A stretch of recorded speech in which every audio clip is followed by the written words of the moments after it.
श्रोताओं, मैं मुकेश गंभीर, डायरेक्टर रेडियो बूस, आज एक बार फिर से अपने कुछ मेहमानों के साथ आपके सम्मुख प्रस्तुत हूँ। साथियों, रेडियो बूस इस लक्ष्य से आगे चलता है कि हम समाज में लोगों को किस तरह से संतुलन बिठा के अपने जीवन को जीना है। अक्सर मुझे याद आता है महात्मा बुद्ध की वो फिलॉसफी जो साम्यक जीवन दर्शन की बात करते थे। हर क्षेत्र में वो ये कहा करते थे कि आप अपने दिनचर्या को साम्यक ढंग से अगर व्यतीत करेंगे, आपकी सोच में साम्यक सोच होगी, आपके खान पान में साम्यक भोजन होगा। इसी तरीके से प्रत्येक क्षेत्र में जब वो बैलेंस लाइफ को लीड करने की बात किया करते थे, अक्सर एक उदाहरण से भी महात्मा बुद्ध कहा करते थे कि अगर सितार का तार बहुत कस जाएगा तो वो टूटने के कगार पर आ जाएगा। उसको अगर ढीला बहुत छोड़ दोगे तो वो संगीत देना बंद कर देगा। कहने का भाव ये है, उस मात्रा से आपके जीवन के तार कसने चाहिए जिससे जीवन का जो संगीत है वो बना रहे। आज हमारे बीच में डॉक्टर कंचन, जो आयुर्वेदा में प्रयांगन रखती हैं, एक्सपर्टाइज रखती हैं, वो हमारे बीच में हैं। मैं और प्रवीण जी उनसे बातचीत में ये जानने का प्रयास करेंगे कि जीवन रूपी इस सितार में संगीत ठीक ढंग से कैसे बना रहे। उसके लिए हमारे जीवन में दिनचर्या कैसी रहनी चाहिए, खान पान कैसा रहना चाहिए, और सबसे बड़ी बात हमारी सोच कैसी रहनी चाहिए, किन विचारों को जहन में आने देना चाहिए। इन सारे बहुत से बातों का उत्तर आज डॉक्टर कंचन हमें देंगी। तो कंचन जी, आपका बहुत बहुत स्वागत और बहुत बहुत आभार है। तो सर्वप्रथम मैं आपसे ये गुजारिश करूंगा कि आप हमारे श्रोताओं को ये बात बताने का प्रयास करें कि किसी भी व्यक्ति को अपनी दिनचर्या कैसी रखनी चाहिए ताकि वो एक संगीतमय जीवन को जी सके। जी सर। जी सर, बहुत बहुत धन्यवाद मुझे इस मंच पे बुलाने के लिए। जैसा कि हमने पिछले एपिसोड में जाना था कि दिनचर्या की शुरुआत हमें कैसे करनी चाहिए, तो उसी को आगे ले जाते हुए मैं आज बताऊंगी हमारी दिनचर्या में खान पान कैसा होना चाहिए और जैसा आपने बोला एक सोच, जो एक हमारी मन, कर्म और वचनों से हमारा कैसा लाइफस्टाइल जाना चाहिए। जैसा कि हम जानते हैं अभी समर्स चल रहे हैं, ग्रीष्म ऋतुचर्या चल रही है। तो ग्रीष्म ऋतु में आपका शारीरिक बल और शारीरिक अग्नि बहुत कम हुई रहती है, मंद हुई रहती है। तो जितनी भूख है उतना खाना खाएं, कोशिश करें ज़्यादा लिक्विड डाइट पे रहें, क्योंकि आपकी अग्नि में वो क्षमता नहीं होगी कि आप हैवी खाना खाएं और उसको पचा सकें। इसको डॉक्टर साहब थोड़ा डिटेल में बताइए, क्योंकि आम लोग, जो आपने सेंटेंस कहा है, आम लोग ये कहेंगे कि आपने कहा हमारी ऊर्जा या अग्नि कम हो जाती है, वेरएज आम आदमियों की परिभाषा अगर भाषा में बोलूं तो गर्मी है तो गर्मी तो बढ़नी चाहिए। अब इसको विस्तार से बताइए थोड़ा। जी सर, आयुर्वेद में एक कॉन्सेप्ट है आदान काल और विसर्ग काल का।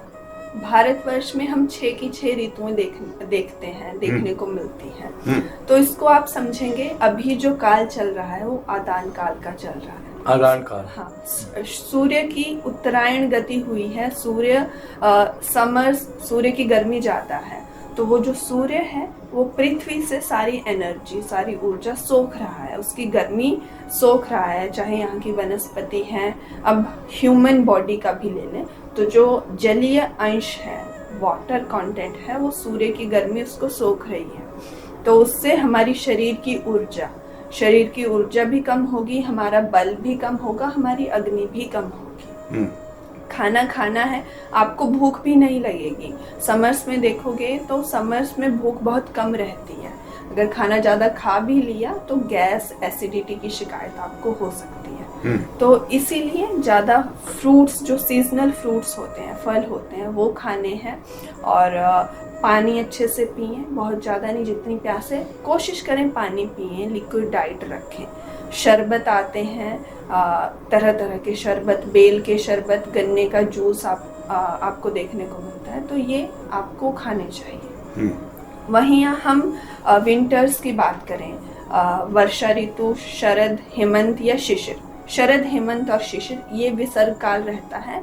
इसमें शरीर जितनी एनर्जी हमारे एनवायरनमेंट से ले सकता है उतना लेता है। आप देखोगे विंटर्स में हमें भूख भी बहुत ज़्यादा लगती है, तो शरीर खुद बताता है कि जितनी ऊर्जा आपको लेनी है ले लो। एक्सरसाइज करने का ये ऋतु बहुत अच्छी होती है शरीर को बनाने की। अगर हम बोलें शरीर को अच्छे से बनाएं, ऊर्जा शारीरिक और मानसिक स्तर पे दोनों ऊर्जा का संचय हम करते हैं, इसीलिए समर्स में उस संचय का विलयन होता है, वो जाती है। इसलिए बोला गया है समर्स में कम खाना खाएं, जितनी भूख है उतना खाना खाएं। जी सर। तो खाना कम खाएं और लिक्विड खाना खाया जाए। और फ्रूट की बात करिए आपने, तो किस तरह के फ्रूट लेने चाहिए? हर देश, हर राज्य का अपना फल होता है। जैसे हम बात करें नागपुर के संतरों की या फिर जम्मू कश्मीर के सेबों की। अभी आम, लीची हमें देखने को मिलते हैं, तो आम खाएं, लेकिन आम थोड़ा उसकी तासीर गर्म होती है। आम खट्टे कसैले रस के होते हैं लेकिन तासीर में गर्म होते हैं, इसलिए आम थोड़ा खाएं, नहीं तो वो फिर से गर्मी शरीर में पैदा कर देगा, लेकिन वो वाटर कंटेंट में बहुत हेल्पफुल रहेगा। तरबूज, खरबूज, जितने भी मेलन्स हैं वो आप खाओ। नींबू पानी आप ले सकते हैं, उससे इलेक्ट्रोलाइट बैलेंस शरीर में बना रहता है। तो प्रकृति में जो अभी होते हैं, एक और कॉन्सेप्ट है एग्जॉटिक या फिर इम्पोर्टेड। वो हमारे देश के नहीं है, विदेशी हैं। तो विदेशी चीजें मत खाएं, क्योंकि शरीर में फिर अलग चेंजेस होने के चांसेस रहते हैं। ठीक। ये कॉन्सेप्ट ही गलत है, मैं कहूँगी हमारे लिए नहीं है कॉन्सेप्ट। इंसान को अपने देश के हिसाब से ही रहन सहन और खान पान रखना चाहिए। ठीक है जी। तो हम ओरिजिनल मुद्दे पे आते हुए आपसे बात करेंगे कि रहन सहन और जो हमारा चिंतन है, जी सर, उसमें चिंतन में किस तरह के विचार हमें रखने चाहिए ताकि हमारा जीवन जो है वो सात्विक और बैलेंस ढंग से चल सके। बिल्कुल सर। जी सर, आयुर्वेद में एक बात कही गई है, दशविध पाप कर्म। हमें काया, शरीर से, मन से, वचनों से एक 10 काम हैं जिनको कंप्लीटली अवॉइड करना चाहिए। हिंसा, हमें शरीर, मन और वचनों से हिंसा नहीं करनी चाहिए, किसी भी तरीके की हिंसा। शरीर से किसी को मारना नहीं चाहिए, मन में किसी के प्रति बैर नहीं रखना चाहिए। स्तेया, चोरी नहीं करनी चाहिए। अब चोरी के भी अलग अलग प्रकार हैं, चोरी नहीं करनी चाहिए किसी का। आजकल के कंटेंट के ज़माने में हम देखें, हम किसी का कंटेंट चुराना नहीं चाहिए, किसी की चीज़ चुरानी नहीं चाहिए। अन्यथा कामम जो भी हमारी डिजायर्स हैं अपोजिट जेंडर के प्रति, वन वुमेन या फिर वन मैन पर्सन किसी को रहना चाहिए। पैशुन्यम परुषा अनिरिता, कठोर वचन, गलत वचन हमें नहीं बोलने चाहिए। किसी को दुख पहुंचाने वाले और किसी के साथ जोर से हमें बात नहीं करनी चाहिए। एक है संभिना आलाप, प्रलाप हम समझ सकते हैं, प्रलाप करते हैं बिना मतलब की बहुत देर तक बात करना, कंप्लेंट्स करना, वो चीजें हमें नहीं करनी चाहिए। दृग विप्रय, इसमें इसका मतलब ये है कि हमें नास्तिकता, नहीं नास्तिक नहीं होना चाहिए, किसी एक थॉट प्रोसेस पे हमें अड़े नहीं रहना चाहिए। ये कुछ चीजें हैं जो हमें काया, मन और वचनों से त्याग देनी चाहिए। ठीक। जी सर। तो इन सब चीज़ों का भी हमारे हेल्थ पर प्रभाव पड़ता है? बिल्कुल सर। हम एक चीज़ देखते हैं, जो हम जनरेशन्स हैं हमारी, एक पिछली जनरेशन, ये आने वाली जनरेशन्स, काफ़ी ऐसे साइंटिफिक रिसर्चेस हो रही हैं जिसमें ये बोला गया है जैसा हम सोचते हैं या खाते पीते हैं या रहते हैं, उससे हमारे डीएनए में माइनर चेंजेस होते हैं। माइनर चेंजेस धीरे धीरे धीरे होते हैं, बूंद बूंद से घड़ा भरता है। वो माइनर चेंजेस हो के हमारा पूरा डीएनए चेंज हो जाएगा। उससे हमारी आने वाली जनरेशन्स अफेक्ट होंगी, आसपास की वाइब्स अफेक्ट होंगी। जो अगर कोई एक सोल है, एक पर्सन है, वो अपने पास एक ऑरा लेके रखता है, उसका एक अपना ऑरा होता है। जैसे सर का अपना ऑरा है, मेरा अपना ऑरा है, आपका अपना ऑरा है। हम लोग एक मैग्नेटिक फील्ड लेके चल रहे हैं जो दूसरे पर्सन को अफेक्ट करेगी ही करेगी। ये सच है कि हमारा ऑरा दूसरे पर्सन का ऑरा को अफेक्ट करता ही है। तो उस ऑरा, हम जितनी चीजें नेगेटिव करेंगे वो ऑरा उतना सिकुड़ता जाएगा। आयुर्वेद में अगेन एक कॉन्सेप्ट और है प्रभा का।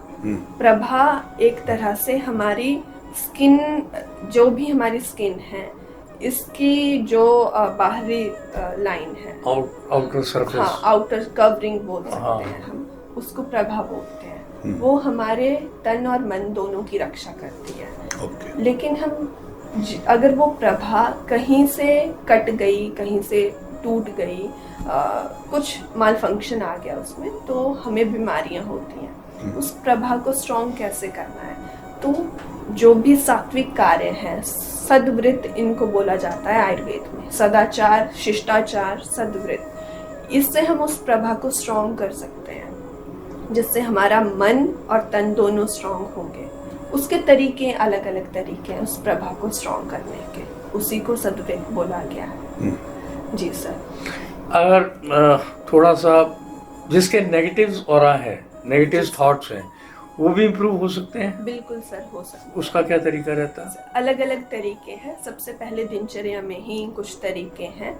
हमें बेसिक से स्टार्ट अगर करना है तो मैं उन तरीकों के बारे में डायरेक्टली बात करती हूँ।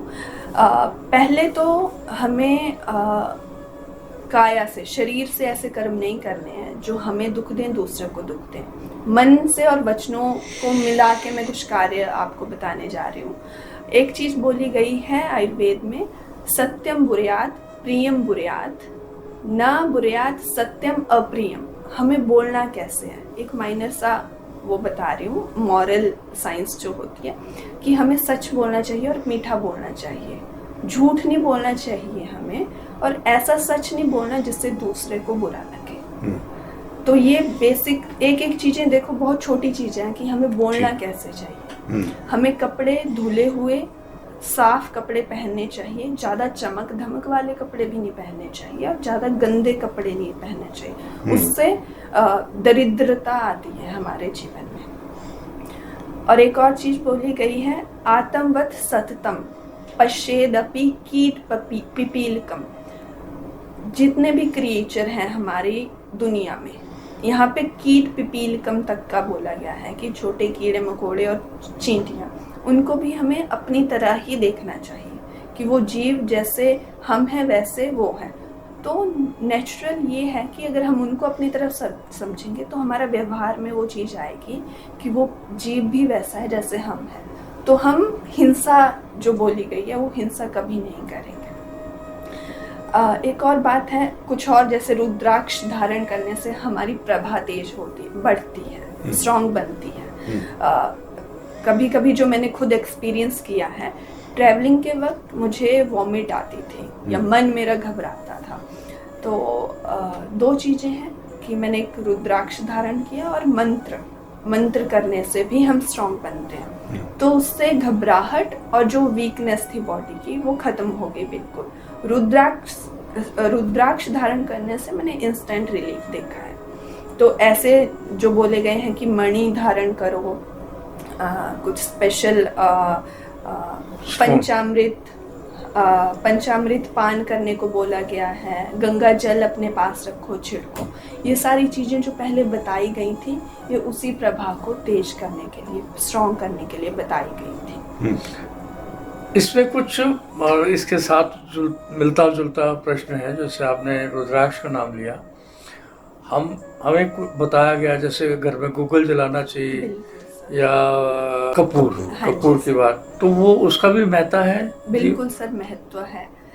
कपूर की आपने बात की तो समर्स में बोला गया है क्योंकि पसीना ज़्यादा आता है, गंदगी बाहर निकलती है, तो हमें सुगंधित इत्र या फिर सुगंधित चीज़ों को लगाना चाहिए। उसमें कपूर का भी वर्णन किया गया है।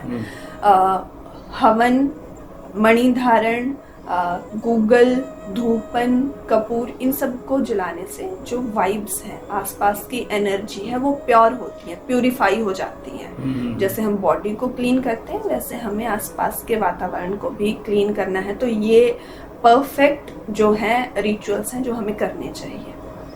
कुछ ऐसी पुस्तक भी है आपके दिमाग में जो कि सब चीज़ों को हमारे जो सुनने वाले हैं वो खरीद सकें और अपने जीवन में उसके थ्रू अपना, यदि वो स्वयं अध्ययन करना चाहें तो वो हम उनको सजेस्ट कर सकते हैं? जी सर, जो हमारे वेद हैं, वेदों में सर सब कुछ लिखा गया है। जो मैं पढ़ती हूँ, जहाँ से मैंने ये सीखा, वो आयुर्वेद है।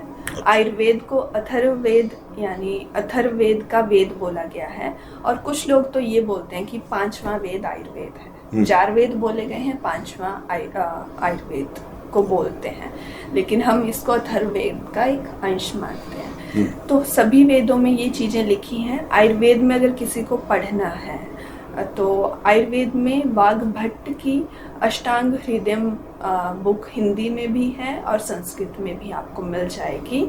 अगेन अग्निहोत्र, होम और हवन, फिर उसमें डेप्थ में अगर जाना है तो अगेन वो फिर ये ज्योतिष का एक पार्ट आ जाता है, ये वास्तु का भी एक पार्ट आ जाता है।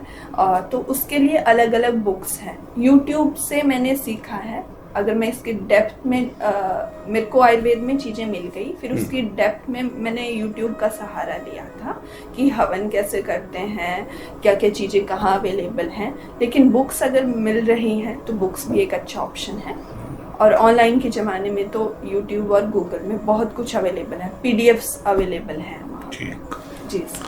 तो मोटे तौर पर आज की हमारी जो चर्चा रही वो ये रही कि हमारी जो दैनिक दिनचर्या है उसमें क्या खान पान चाहिए और किस तरह की सोच चाहिए, इस बात को लेकर हमने बात करी है।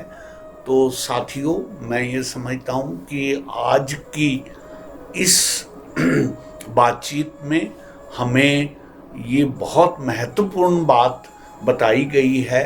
हम जल्द ही अपने अगले एपिसोड में इससे रिलेटेड और डिटेल में भी बातचीत डॉक्टर कंचन से करेंगे।